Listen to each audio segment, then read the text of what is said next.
बिस्मिल्लाहिर्रहमानिर्रहीम। अस्सलामुअलैकुम। मेरी जवान बेटी अक्सर बीमार रहने लगी थी, लेकिन हैरत की बात यह थी कि जो ही उसकी तबीयत बिगड़ने लगती, वो भागकर कचरे के ढेर पर बैठ जाती। मैं मना करती तो कहती, अम्मी, ऐसे सुकून मिलता है। लेकिन मैं उसकी इस हरकत से बड़ी परेशान थी। एक दिन मेरी बेटी जो ही कचरे के ढेर पर जाकर बैठी, तो मैं भी छुपकर उसकी जासूसी करने लगी। अभी 5 मिनट भी न गुजरे थे कि अचानक ही कचरे के ढेर से मेरी बेटी ने एक ऐसी चीज निकाल ली जिसे देखकर ही मैं चकरा गई, क्योंकि वो तो मेरी बेटी ने एफएससी के इम्तहानात में पूरे जिले में पहली पोजीशन हासिल की थी। मैं और मेरे शौहर तो फूले न समाते थे। हमने पूरे मोहल्ले में मिठाई तकसीम की, खुशियां मनाई थी, खानदान भर की दावत भी की थी। हर तरफ सायरा का ही जिक्र था। जिससे भी मेरी मुलाकात होती, सब मुझे मेरी बेटी की कामयाबी की मुबारकबाद देते। ये सब तब तक अच्छा लगता था, जिससे भी मेरी मुलाकात होती, सब मुझे मेरी बेटी की कामयाबी की मुबारकबाद देते। ये सब तब तक तो अच्छा लगता था जब तक मेरी सायरा तंदुरुस्त थी, लेकिन अब वो अक्सर बीमार रहने लगी थी। कोई उसकी कामयाबी का जिक्र करता तो दिल चाहता कि उस बदबख्त का मुंह ही नोच लूं।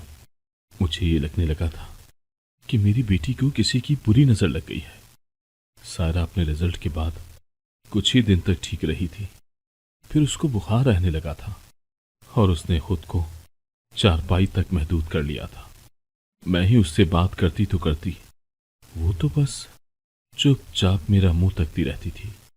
अक्सर कहती, अम्मी, मुझे ये दुनिया अच्छी नहीं लगती है, जी चाहता है कि मैं मर जाऊं। मैंने सायरा के मुंह पर हाथ रख दिया था। मैंने उसे गले से लगाया और बोली, आज तो ऐसी बात करती है, आइंदा मत करना। तुम्हें नहीं मालूम क्या कि तुम मेरा और अपने अब्बू का वाहिद सहारा हो? तुम ही तो हमारे जीने की वजह हो। वो रोकर बोली, अम्मी, कभी कभी जीने की वजह ही मरने पर मजबूर कर दिया करती है। मुझ जैसी औलाद से तो आप लोग बे औलाद ही अच्छे थे। इतना कहकर वो सर तक चादर तान कर लेट गई थी। मैं तो अपनी बेटी की हालत देखकर कुढ़ती रहती थी। मुझे समझ ही नहीं आता था कि इसके साथ मसला क्या है।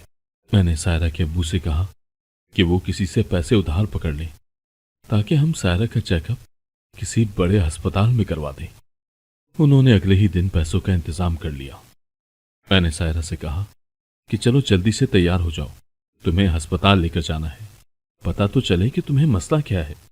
सायरा एकदम से खौफजदा हो गई और बोली, नहीं अम्मी, मुझे अस्पताल नहीं जाना। मैंने जबरदस्ती की तो वो धाड़े मार मार कर रोने लगी। वलीद भाग कर आए और बोले, क्या बात है, क्यों रो रही है ये ऐसे? सायरा बोली, अब्बू, आपको मेरे सर की कसम है, मुझे अस्पताल जाने का ना कहिएगा, और अगर जबरदस्ती ले गए तो मेरा मरा मुंह देखेंगे। मैंने तो अपना सर ही पीट लिया था। ये भी भला कोई बात हुई? बीमार भी रहना है और इलाज भी नहीं करवाना। वलीद ने मुझे दिलासा दिया। वो बोले, तुम फिक्र न करो, मैं किसी न किसी तरह से सायरा को अस्पताल जाने के लिए रजामंद कर ही लूंगा। वलीद काम पर चले गए तो मैं खाना बनाने लगी। सायरा कमरे से उठकर किचन में आई और बोली, अम्मी, मेरी तबीयत बिगड़ रही है, इसलिए मैं जरा बाहर ताजा हवा खाने जा रही हूं। मुझे बेइंतहा खुशी हुई। मैं बोली, हाँ बेटी, जाओ, परेशानी की कोई बात नहीं है, जितना दिल चाहता है उतना ही वक्त बाहर गुजार लेना। हो सके तो अपनी किसी सहेली के घर भी चली जाना। वो मुस्कुराकर घर से बाहर निकल गई। मैंने अल्लाह का शुक्र अदा किया कि चलो, वो घर से बाहर तो जाने लगी है, अब वो ठीक भी हो जाएगी। मैं अपने काम में मगन थी जब मुझे बाहर से सब्जी वाले की आवाज सुनाई दी थी। मैं जल्दी से बाहर निकली ताकि टमाटर खरीद सकूं, मगर सामने का मंजर देखकर तो मुझे अपने ही होश भूल गए थे। हमारे घर से थोड़े से फासले पर ही कचरा कुंडी थी। उस कचरे के ढेर पर मैंने अपनी जवान बेटी को बैठे देखा था। वो 2 बरस की बच्ची होती तो मैं कहती कि चलो मट्टी में बैठकर खेल रही है, मगर वो तो समझदार लड़की थी। मैं सब्जी को भूलकर भागकर अपनी बेटी के पास गई। वो पसीने में शराबोर हो चुकी थी, उसका चेहरा सुर्ख हो चुका था। मुझे देखकर वो घबरा गई और बोली, अम्मी, मेरे पैसे गिर गए थे, मैं वही ढूंढ रही थी। मगर उसकी हालत देखकर तो यही लगता था जैसे वो बड़ी देर से वहां बैठी हो। मैं हाथ पकड़कर उसे घर ले आई और उसे स्त्रीशुदा कपड़े थमाकर बोली, जाओ बेटी, नहा लो। वो इतनी घबराई हुई थी कि उसने मेरी बात की फौरन तकलीद की थी और नहाने चली गई, जबकि मैं यही सोच रही थी कि मेरी बेटी को हुआ क्या था। खैर, मैंने सोचा कि शायद सच में उसके पैसे उड़कर कचरे में जा गिरे होंगे, इसलिए मैंने दोबारा इस बात का जिक्र न किया। सायरा की हालत जूं की तूं थी। मैंने वलीद से बात की तो वो बोले, सना, तुम्हारा भाई कब से सायरा का रिश्ता मांग रहा है। को कि उसका बेटा अभी पढ़ रहा है, मगर है तो अच्छा ही, फिर देखा भाला भी है। तुम अपने भाई को हाँ कह दो, हम सायरा की मंगनी कर देंगे या फिर निकाह। तुम देखना, वो खुद ही जिंदगी की जानिब लौट आएगी। फहीम को ही कहकर हम सायरा को तालीम दोबारा से जारी करने पर मजबूर कर देंगे। वलीद की बात मेरे मन को भा गई थी। मुझे मालूम था कि सायरा को भी फहीम अच्छा लगता है। मैंने भाई को फोन करके उन्हें खुशखबरी सुना दी थी। उन्होंने 2 दिन की मोहलत मांगी थी और तीसरे दिन वो हमारे घर पर मौजूद थे। मैंने भाई से कह दिया था कि वो सायरा के सामने यही तासुर दें कि वो हमसे पूछे बिना ही मंगनी के लिए आ गए हैं। जिंदगी में पहली बार ऐसा हुआ था कि सायरा अपने मामू की आमद पर खुश नहीं हुई थी। वो मेरे पास आकर बोली, अम्मी, मामू हमारे घर क्यों आए हैं? आप ही उनसे मिलाती। अब प्लीज उन्हें रोकिएगा मत, शाम तक वो चले जाएं हमारे घर से। मैं गुस्से से बोली, सायरा, कुछ शर्म करो, वो कितनी दूर से हमसे मिलने को आए हैं और अब तुम ऐसी बातें कर रही हो। सायरा खामोश हो गई थी। शाम हुई तो भाई बोले, फहीम, इधर आओ मेरे पास, ये अंगूठी पकड़ो और सायरा को पहना दो। खबरदार वलीद, जो तुमने इस मामले में टांग अड़ाई। फहीम अंगूठी थाम कर जूं ही सायरा की जानिब बढ़ा तो वो अपने आपे में ही ना रही। वो एक झटके के साथ खड़ी हुई और फहीम के मुंह पर थप्पड़ मारकर अपने कमरे की जानिब भाग गई, जबकि हम सब यूं बैठे के बैठे रह गए जैसे हमें सांप सूंघ गया हो। फिर एकदम ही भाभी उठी और बोली, सना, तुमने यहां हम मां बेटी को बेइज्जत होने के लिए बुलाया था? तुम हमारे यहां आने से पहले ही अपनी बेटी को जहनी तौर पर तैयार नहीं कर सकती थी क्या? फिर वो भाई से बोली, उठे यहां से, चले घर। बड़ा शौक चढ़ा था बहन की बेटी को बहू बनाने का। क्या आपने मेरी बेटी की बेइज्जती के लिए ही हमें यहां बुलाया था? भाभी गुस्से से तन फन करती बाहर निकल गई, जबकि मैं भाई के आगे हाथ जोड़ती रह गई। वो चाहते हुए मेरे सर पर हाथ रखकर बोले, सना, मैं तुमसे खफा नहीं हूं, मैं फिर आऊंगा, बस आज मुझे जाने दो। मैंने उनको जाने दिया और खुद फर्श पर बैठकर रोने लगी। वलीद ने मुझे दिलासा देने की कोशिश की तो मैं बोली, कहां से लाऊं मैं हौसला? एक बेटी थी, अब न जाने उसे क्या हो गया। एक भाई था, वो भी मुझसे खफा होकर चला गया। वलीद भी रोने लगे थे। उनकी जान थी सायरा में, वो ये सब बर्दाश्त नहीं कर पा रहे थे। मैंने अपने आंसू पोंछ लिए और वलीद से वादा किया कि मैं उनकी बेटी को जिंदगी की जानिब लेकर ही आऊंगी। मैंने सोच लिया था कि मैंने सायरा को किस तरह ठीक करना है।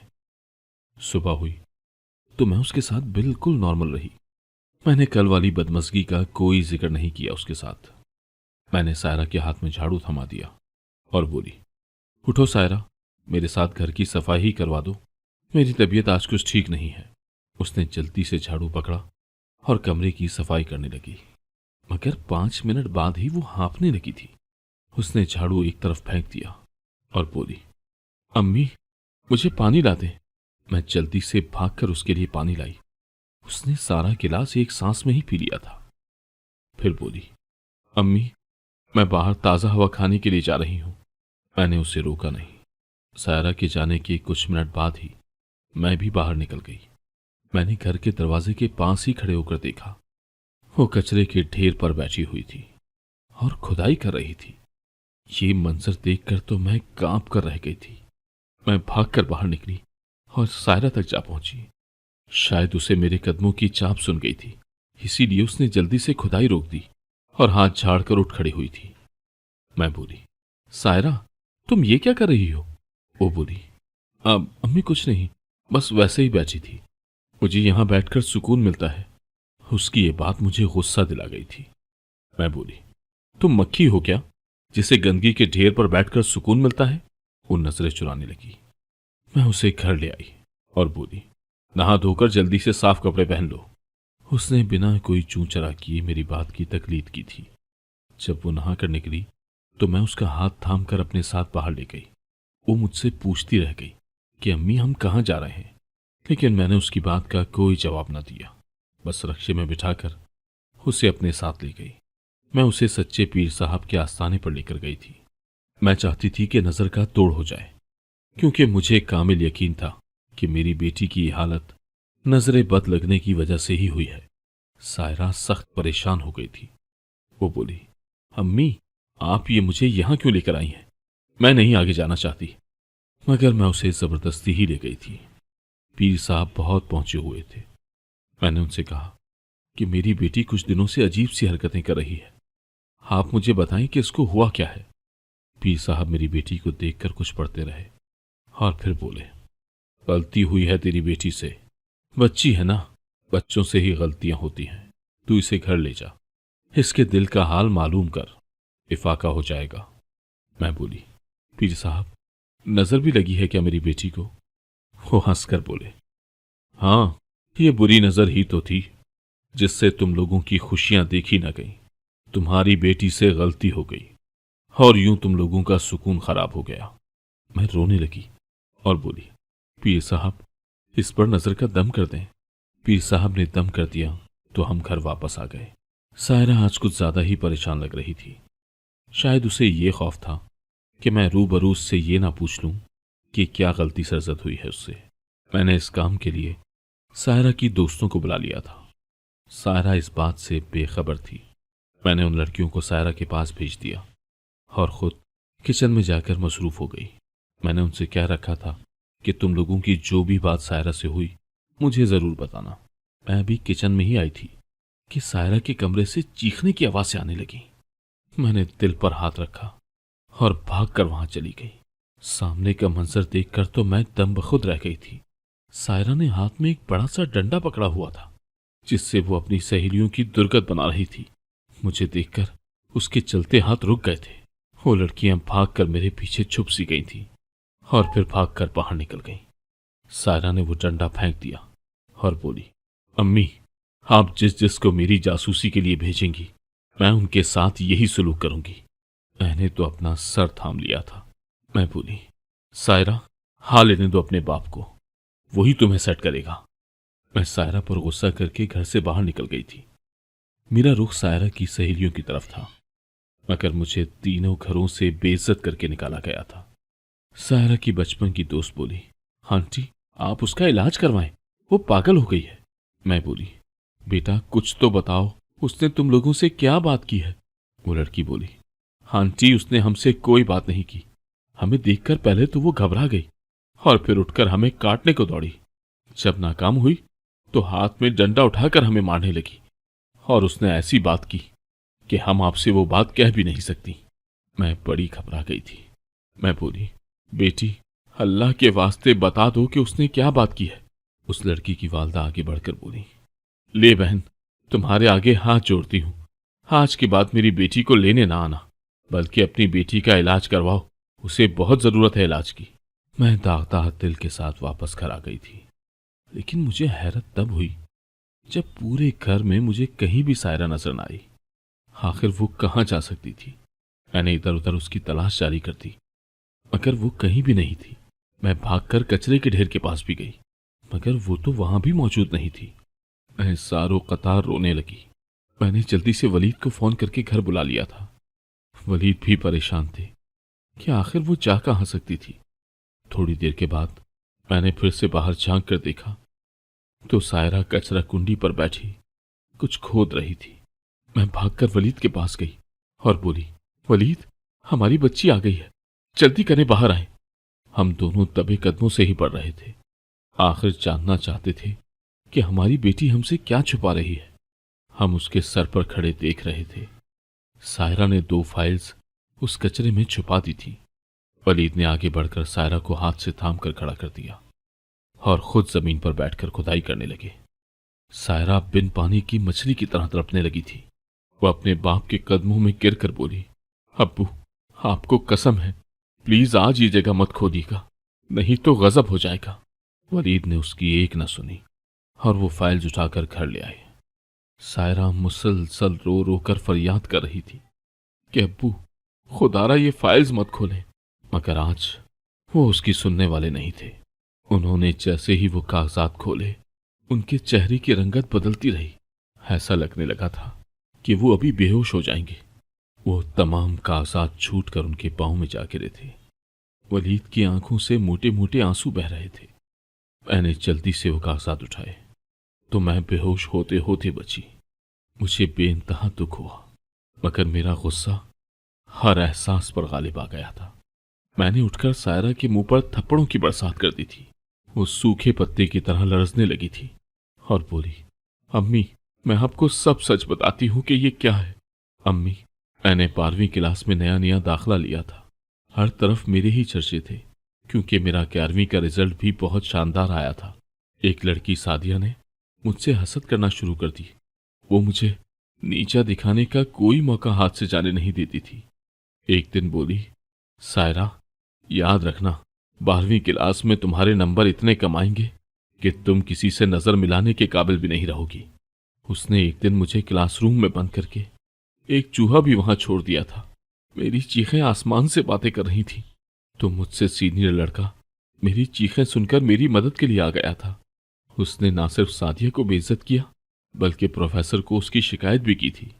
उस दिन के बाद मैं सादिया की हर बदतमीजी के मुतालिक उसी लड़के को ही बताया करती थी। उसका नाम जिब्रान था। मेरी जिब्रान से दोस्ती हो गई और ये दोस्ती का रिश्ता प्यार में बदल गया। उसने मुझे प्रपोज कर दिया। मैं बोली, जिब्रान, हमारी तालीम मुकम्मल हो जाए, फिर शादी के मुतालिक कुछ सोचेंगे। मगर वो कहने लगा कि मोहब्बत तालीम मुकम्मल होने का इंतजार नहीं करती। हम दोनों ने छुपकर निकाह कर लिया था और हम कॉलेज के बाहर अक्सर मिलने लगे थे। इस दौरान मैं हामला हो गई। जब मैंने ये बात जिब्रान को बताई तो वो बहुत खौफजदा हो गया और फिर उसने मुझसे कहा कि हम अभी खुद छोटे हैं, इसलिए हमें ये बच्चा नहीं चाहिए। वो मुझे जबरदस्ती अपने साथ डॉक्टरनी के पास ले गया और मेरा हमल खत्म करवा दिया। उस दिन के बाद से मैं ठीक नहीं हुई। शायद कोई पेचीदगी हो गई है। जिब्रान से मैंने बात की तो उसने मुझे तलाक दे दी और बोला कि ये सब मैंने सादिया के कहने पर किया था। वो मेरी मोहब्बत है। तुमने सारा साल तो मेरे साथ बर्बाद कर लिया।